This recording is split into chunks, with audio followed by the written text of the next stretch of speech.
Olá, pessoal, e vamos a mais um podcast Glione, porque pensar dói, mas alienação dói muito mais. Camaradas, hoje o giro é no ponto mais explosivo da geopolítica mundial, o Estreito de Hormuz. Um corredor de água de 34 quilômetros de largura, no ponto mais estreito, entre o Irã e Omã, por onde passava, antes de 28 de fevereiro de 2026, entre 20% do petróleo bruto mundial e 20% do gás natural liquefeito do planeta. Em 28 de fevereiro, os Estados Unidos e Israel lançaram ataques aéreos contra o Irã e mataram o líder supremo Ali Khamenei e várias pessoas. O tráfego de navios pelo Estreito de Hormuz foi amplamente bloqueado pelo Irã desde o 28 de fevereiro, quando esses mísseis e drones, bases militares americanas e estados alinhados ao Golfo, começaram a criar essa grande treta contra o Irã, enquanto a Guarda Revolucionária emitiu avisos proibindo a passagem pelo estreito. O Irã lançou 21 ataques confirmados contra navios mercantes e supostamente plantou minas marinhas no estreito. Dmitry Medvedev, ex-presidente russo, vice-presidente do Conselho de Segurança, chamou o Estreito de Hormuz de bomba nuclear iraniana. E do ponto de vista estratégico, é a formulação precisa, porque a arma decisiva aqui não é atômica, é logística. A capacidade de interromper a circulação da mercadoria mais importante do capitalismo fóssil é a possibilidade de asfixiar o coração energético do capitalismo. E hoje vamos entender por que o fechamento de um estreito de 34 quilômetros pode desestabilizar o sistema capitalista mundial com a teoria e os fatos concretos que estão acontecendo agora. Antes do conflito, o Estreito de Hormuz era a passagem de aproximadamente 20 milhões de barris de petróleo por dia. Cerca de 20% do comércio marítimo mundial de petróleo, além de 20% do gás natural global, principalmente do Catar. Mas, para entender o que isso significa, precisamos ir além da estatística. O Marx, em O Capital, nos livros 2 e 3, desenvolveu a análise do capital constante, o conjunto dos meios de produção, máquinas, matérias-primas, infraestrutura, o que o capital precisa fazer circular continuamente para se valorizar. O petróleo é a mercadoria mais fundamental do capital constante global. Sem eles não circulam máquinas, não funciona transporte, não produz fertilizante, não opera indústria petroquímica. A região do Golfo Pérsico responde por cerca de 30 a 35% das exportações globais de ureia e 20 a 30% das exportações de amônia. Até 30% dos fertilizantes comercializados internacionalmente transitam normalmente pelo Estreito de Hormuz. O chefe da Agência Internacional de Energia descreveu a situação causada pela guerra como o maior desafio de segurança energética global da história. Em linguagem marxista, Hormuz é um dos principais pontos de realização do valor mundial. Quando o Irã fecha o estreito, ele não apenas interrompe o fluxo de petróleo, ele ataca a rotação do capital global em sua dimensão mais material. O David Harvey, em Um Novo Imperialismo, mostrou que o capital contemporâneo depende de infraestrutura logística sofisticada, portos, rotas marítimas, tubulações, que são, ao mesmo tempo, bases técnicas da acumulação e pontos de vulnerabilidade estratégica. Hormuz é a vulnerabilidade mais crítica dessa infraestrutura. Analistas de Wall Street, funcionários do governo americano, começaram a considerar a perspectiva de preços do petróleo chegando a $200 por barril em conversas com mais 3 dezenas de operadores, executivos e analistas do setor, com muitos traçando paralelos com o choque do petróleo dos anos 1970. O mercado entrou em pânico, porque o mercado entende que os analistas liberais não querem admitir. O capitalismo globalizado é estruturalmente frágil em seus gargalos logísticos, e Hormuz é o gargalo supremo. Aqui entra o ponto central da hegemonia americana, que a mídia financeira sistematicamente se recusa a nomear com clareza: O petrodólar não é apenas petróleo vendido em dólar. É um sistema de poder construído a partir dos acordos entre Estados Unidos e Arábia Saudita nos anos 1970, especialmente após o choque do petróleo de 1973, pelo qual o petróleo global é precificado em dólar, criando demanda permanente pela moeda americana. O superávit dos produtores do petróleo são reciclados em títulos do Tesouro Americano e ativos de Wall Street, financiando o déficit americano. As reservas internacionais permanecem dolarizadas, sustentando o dólar como moeda de reserva global. Os Estados Unidos podem financiar guerra e consumo emitindo moeda, porque o mundo precisa de dólares para comprar energia. Lenin, em O Imperialismo, identificou que a fase monopolista do capitalismo cria uma fusão entre capital financeiro e poder político-militar que permite ao centro imperial extrair valor da periferia através de mecanismos que vão além da produção. O petrodólar é exatamente esse mecanismo, a forma pelo qual o imperialismo americano extrai valor do mundo inteiro através do controle da moeda em que a energia é transacionada. A Susan Strange, Estados e Mercados, economista política britânica que nunca foi marxista, mas sempre foi lúcida sobre o poder estrutural americano, chamou isso de poder estrutural, a capacidade de definir as regras do jogo através das quais todos os outros atores precisam jogar. O dólar, como moeda do petróleo, é o instrumento mais poderoso desse poder estrutural. Quando o Irã fecha Hormuz, quando vende petróleo em yuan para a China, quando usa suas criptomoedas para contornar o SWIFT, quando negocia fora dos circuitos dolarizados, ele não está driblando sanções, está desorganizando a forma monetária da hegemonia americana. Crises geopolíticas anteriores no Oriente Médio, especialmente o embargo árabe de 1973 e a Revolução Iraniana de 1979, foram associadas a significativos aumentos de riqueza em petrodólares e fluxos de capital para fora da região,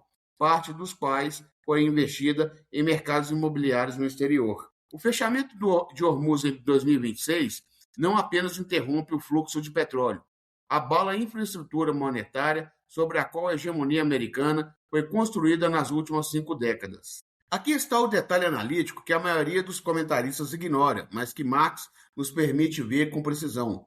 O fechamento de Hormuz não afeta qualquer barril de petróleo igualmente. Ele retira do mercado, principalmente petróleo médio, pesado e ácido do Golfo Pérsico.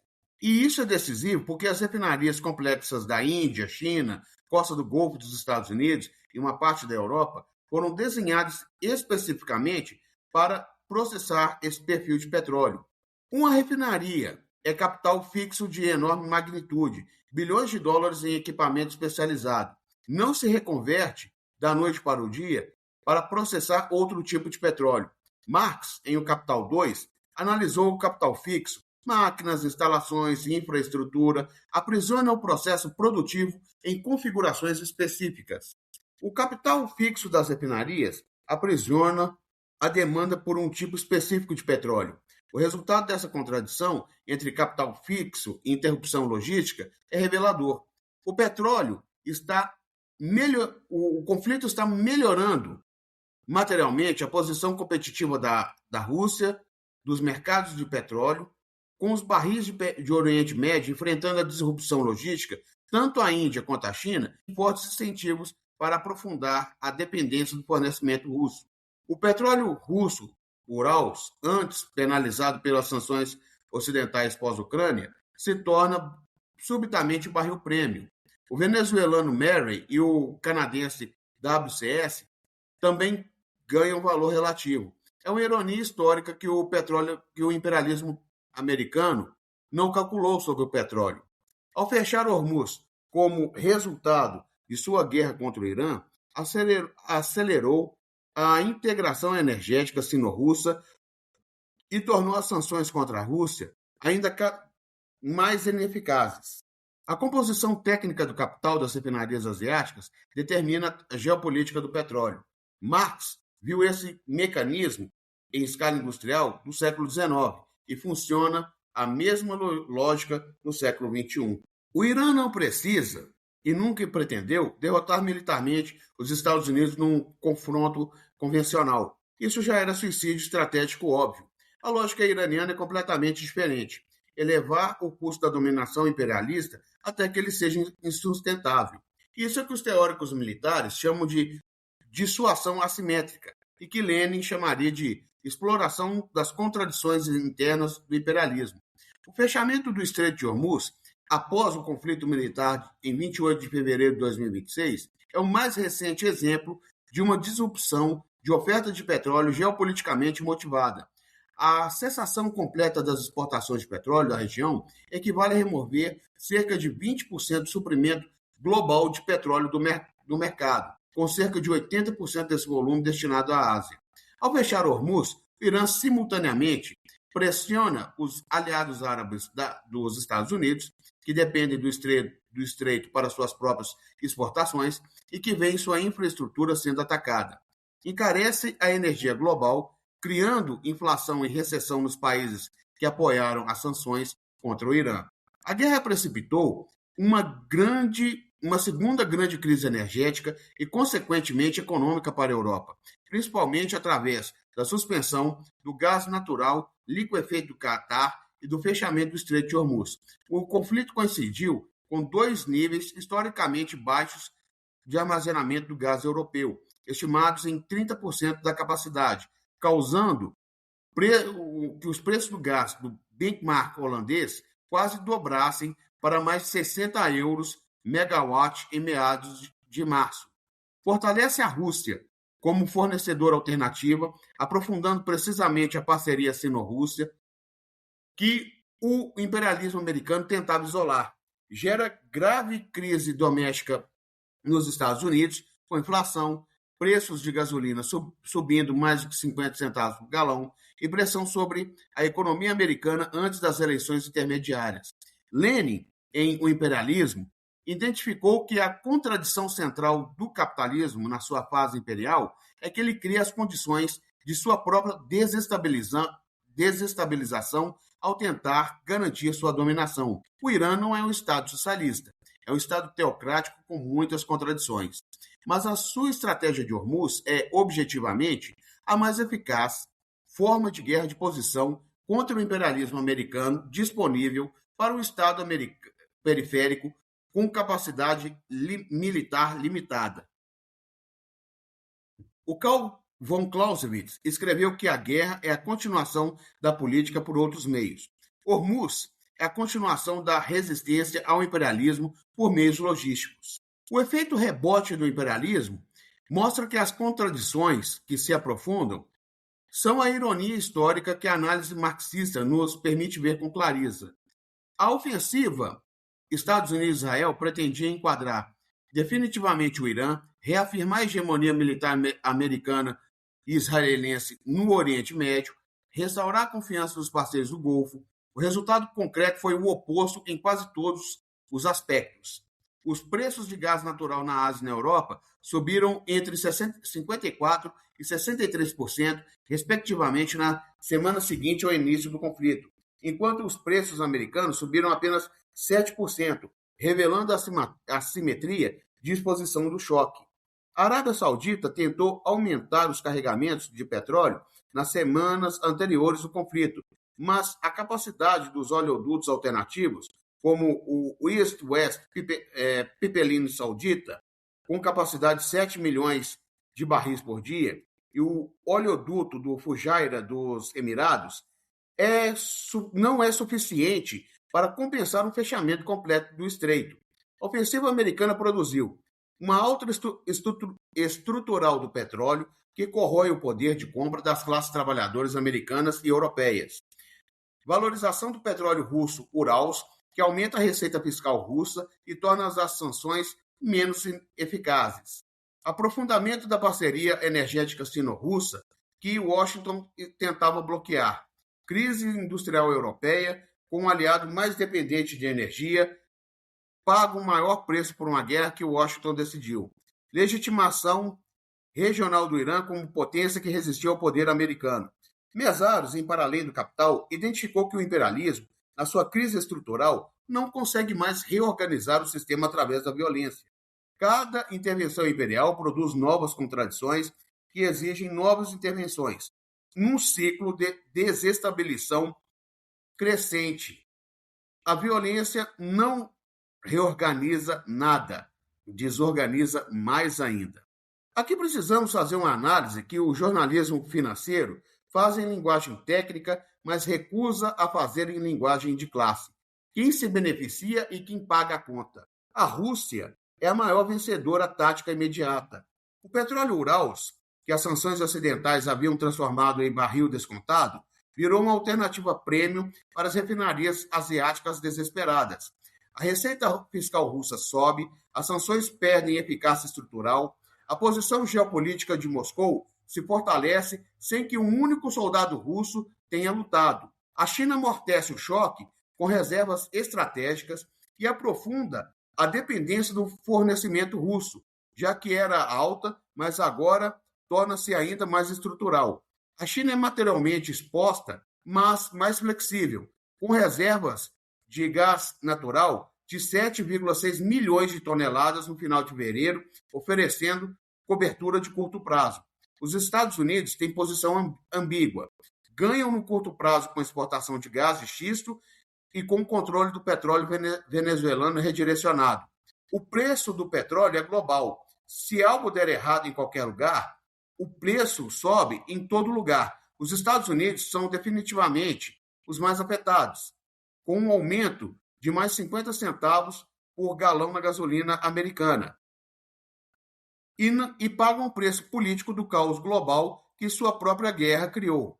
A Europa é a mais vulnerável, com reservas de gás a 30% da capacidade depois de um inverno rigoroso, com refinarias dependentes do petróleo do Golfo e com a Qatar Energy, fornecedora de 12% a 15% do gás natural europeu, tendo declarado força maior após ataques iranianos às suas instalações. O Banco Central Europeu adiou reduções planejadas nas taxas de juros em 19 de março, elevando sua previsão de inflação para 2026 e cortando projeções de crescimento do PIB, com economistas alertando que economias com uso intensivo de energia enfrentam altos riscos de recessão técnica se o bloqueio marítimo persistir durante a temporada do reabastecimento de verão. Seja no preço da gasolina, no custo dos alimentos, na inflação de fertilizantes que eleva o preço de tudo que se consome, na recessão que o choque energético precipita.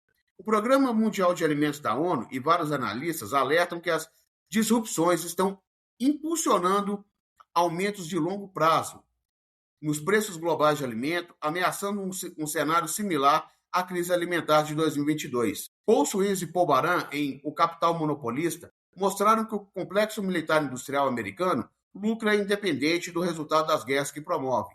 A Raytheon vende mísseis, a Lockheed fornece aeronaves, os bancos americanos financiam reconstruções. O capital lucra com a guerra que a classe trabalhadora paga com preços, com emprego, nas periferias e principalmente com as vidas. Agora chegamos ao argumento central que esse episódio precisa deixar cristalino. A bomba nuclear sem urânio que vem com a logística, os gargalos e o poder da crise no capital. O Medvedev acertou na metáfora.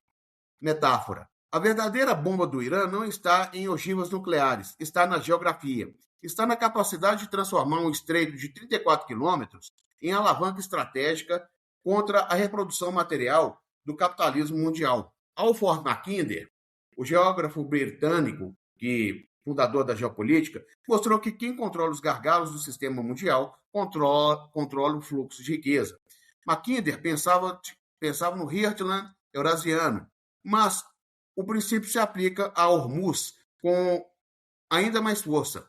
Giovanni Arrighi, em O Longo Século XX, mostrou que as hegemonias capitalistas históricas sempre se construíram sobre o controle de rotas, das rotas mediterrâneas genovesas, as rotas atlânticas holandesas e britânicas, as rotas oceânicas americanas. Hormuz é o gargalo que o imperialismo americano não consegue controlar sem custo político e militar insustentável. E é esse exatamente que que o Irã, ao fechar o estreito, está impondo, o custo que ele impõe. O Mesaros chamaria isso de manifestação da crise estrutural do capital, quando o imperialismo não consegue mais garantir sua própria reprodução sem reproduzir novas crises que aprofundam a instabilidade do sistema. Cada intervenção cria novas contradições. Cada fechamento de Hormuz revela que o capitalismo globalizado depende de poucos corredores materiais, cuja fragilidade é proporcional ao volume que transportam. E quando um Estado periférico, pressionado ao limite de sua sobrevivência pela guerra americana, controla um desses corredores, o campo de poder se inverte temporariamente, não de forma definitiva, não de forma que resolva as contradições de classes internas do Irã, não de forma que signifique vitória do socialismo, mas de forma que revela a fragilidade estrutural da hegemonia imperial em sua fase de decadência. Então, fechando com chave de ouro, o Estreito de Hormuz não é apenas uma rota marítima, é uma janela sobre o funcionamento real do capitalismo global, sobre como a acumulação depende de gargalos logísticos que nenhum poder militar elimina completamente. O Marx mostrou que o capitalismo precisa circular para se valorizar e que a interrupção da circulação é forma de crise. Lenin mostrou que o capitalismo carrega dentro de si as sementes da sua própria desestabilização. Harvey mostrou que o controle da infraestrutura logística é forma contemporânea de poder imperial e que sua vulnerabilidade é a vulnerabilidade do próprio sistema. Arrighi mostrou que as hegemonias se constroem e se desfazem sobre o controle de rotas e fluxos. Mesaros mostrou que o imperialismo em crise estrutural não consegue mais estabilizar, apenas desestabilizar. E os fatos de 2026 mostram a cessação completa das exportações de petróleo da região do Golfo equivale a remover 20% do suprimento global de petróleo do mercado. O impacto real é distribuído desigualmente pelo globo, afetando principalmente as economias asiáticas e europeias. A classe trabalhadora global paga a conta de uma guerra que o imperialismo americano inicia e que o Irã, com toda a sua brutalidade interna, com suas contradições sociais e econômicas, transformou num campo de batalha onde a alavanca não é nuclear, é logística, é Hormuz, é quem controla o gargalo, controla o ritmo da crise. Por quanto tempo? Ninguém sabe. Com quais consequências para o povo iraniano, para os trabalhadores da região, para as classes populares globais que pagam gasolina, fertilizante e comida mais caro? São enormes, devastadoras e desproporcionalmente concentradas nos que menos causaram o problema, porque é assim que o capitalismo sempre distribui suas crises. E como sempre dizemos no podcast Glione, pensar dói, mas a alienação dói muito mais. Até o próximo podcast Glione.